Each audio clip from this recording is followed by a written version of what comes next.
In the name of the Father, the Son, and the Holy Spirit. Amen.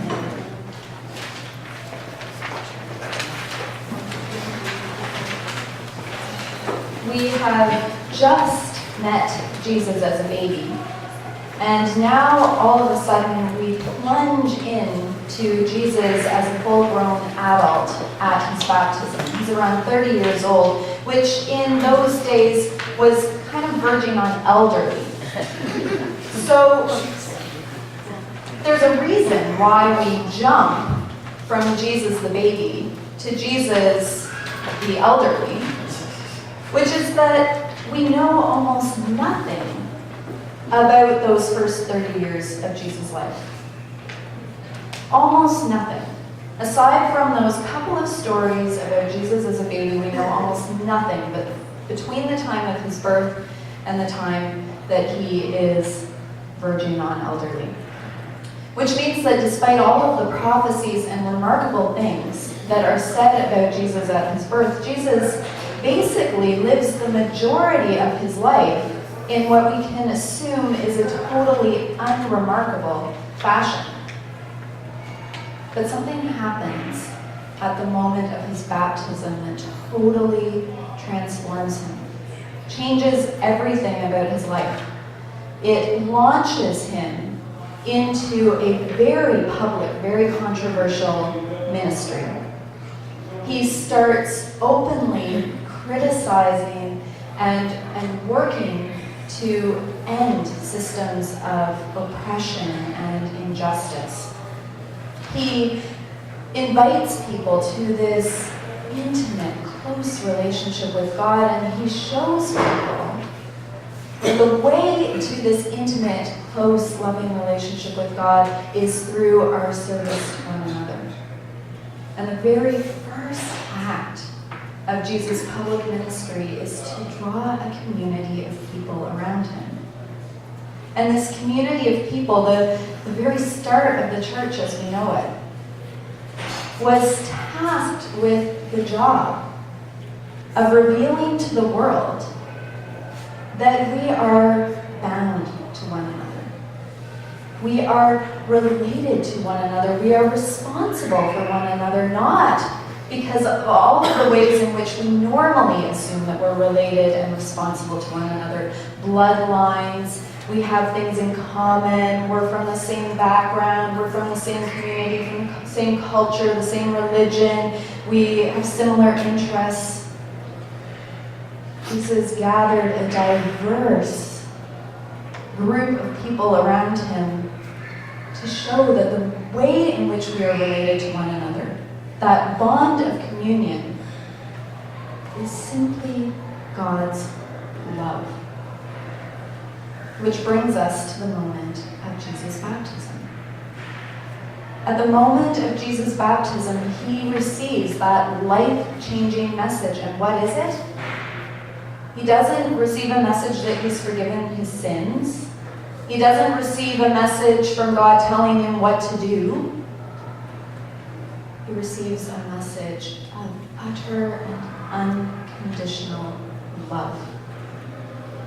You are my beloved.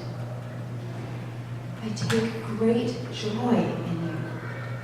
This is before Jesus has done anything to earn those words of love. He receives that overwhelming message of God's love, and it changes everything. We know it doesn't just change everything for Jesus. It changes everything for the entire world. We can think of Jesus' baptism as like a stone thrown into the pond, and that ripple effect is still happening.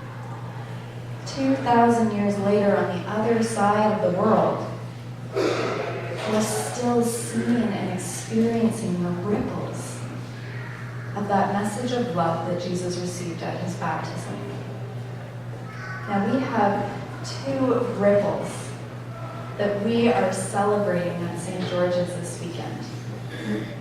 Lindsey and Julie, who's not here tonight because she has the stomach flu, are two adults in our community who have chosen to be baptized this weekend. They have chosen to enter into the waters of Jesus' baptism. And so I've invited Lindsey tonight to share something of her story, something of that ripple in her life, of that transformation and love and community that has led her to choose baptism this weekend. We're so blessed to have you here, Lindsey, and thank you for sharing your story tonight.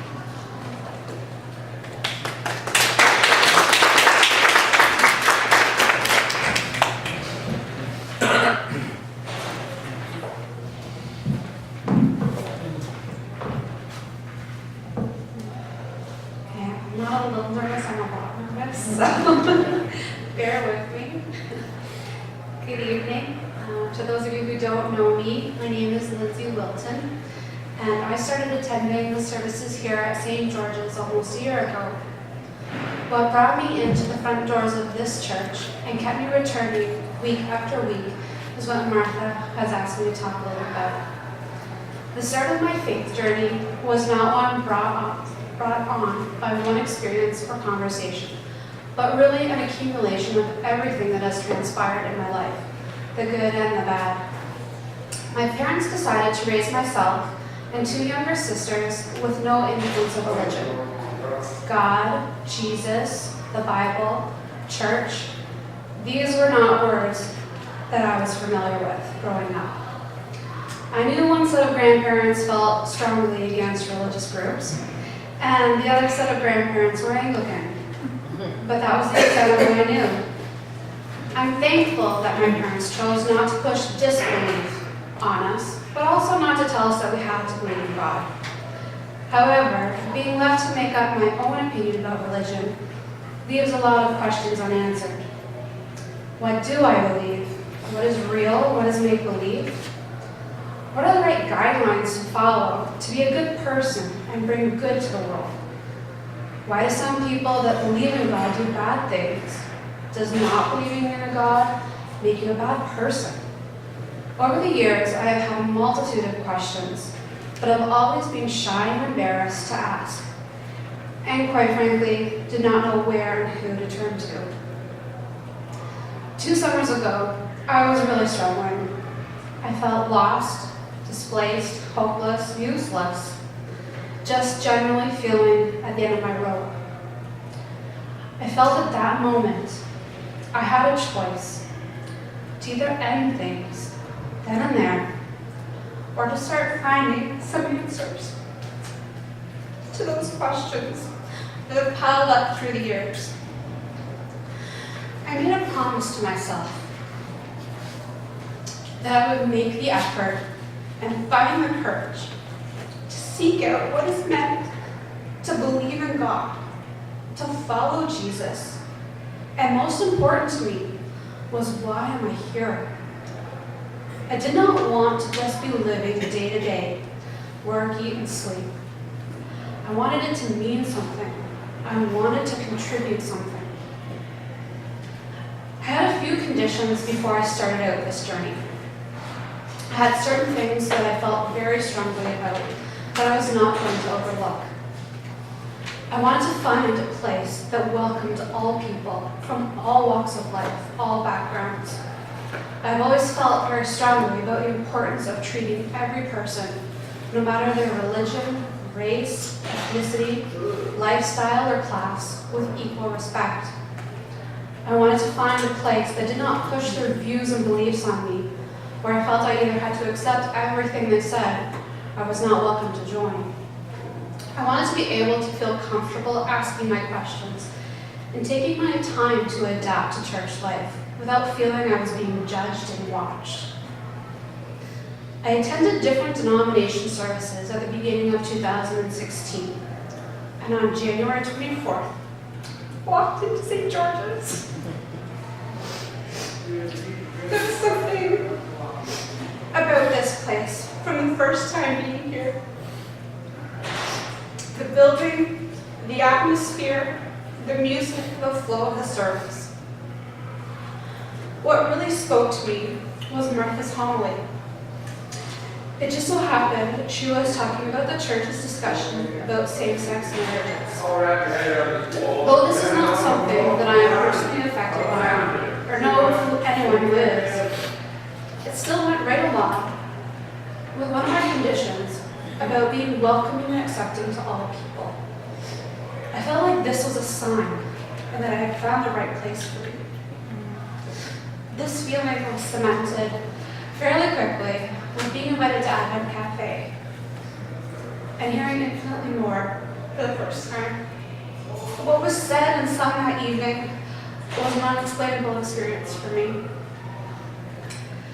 Though it is not my nature, I leapt into church life with both feet. It may actually shock some of you that have gotten to know me, but I'm an extremely shy and quiet person. But I made a commitment to myself to become part of the St. George community in order to experience all that being part of a church has to offer. I did not realize how much more there was beyond the 1 hour service on Sunday. I'm so thankful there are different types of worship services available both on Sunday and during the week. There are different opportunities to be able to explore Christianity through one-on-one conversations, classes, and studies. In each of these settings, not only have I felt safe and encouraged to ask questions, but I've also learned a lot by listening to other people's perspectives and interpretations. One thing in particular I really wanted to get out of this journey was a way to make a difference. I want to use the life I've been given to do something positive. Serving breakfast to the homeless, working towards welcoming our refugee family, and more recently sponsoring a child in Honduras has been a great first step. I look forward to exploring more ways I can help others through the coming years. Sorry, just 1 second. A concern I had about joining any church was the expected monetary contribution. That was one of the first questions I actually remember asking Martha. She told me about time, talent, and treasure. I have very little treasure, and my talents are questionable, but I do have time. Through volunteering my time at the different events throughout the year, I can still feel like I'm making a valuable contribution to the church community. I do not kneel, cross myself, or take communion, but I have not once been made to feel like I don't belong or I'm being judged. I have been allowed and encouraged to take this journey at my pace, a pace that I'm comfortable with, and experience things as I feel I'm ready to. That being said, I have made the decision that I would like to be baptized. Choosing to be baptized was something I have not taken lightly. I have taken the time and asked questions so that I understand and speak sincerely during the baptismal service. The term born again brings me surprise and comfort. I do not regret all my years up to this point in my life, but I am overjoyed at the prospect of starting a new chapter. One where I think of what it means to be a Christian in my day-to-day life and how I behave, view the world, see others, and make decisions. To accept that God is working around us and through us all the time, to look for those special instances. The greatest gift I have come to embrace this past year is to know that I'm not alone in this life, and that there is a purpose for me being here, though I may not see it or understand it. I am so grateful to the clergy of St. George's and to the entire community that has so graciously welcomed me with open arms. I look forward to continuing this journey with the support from all the new friends I have made over the past year. Someone once told me that you do not get to choose the family you were born into, but you can choose your church family. The family of St. George's is one I am honored and proud to be a part of.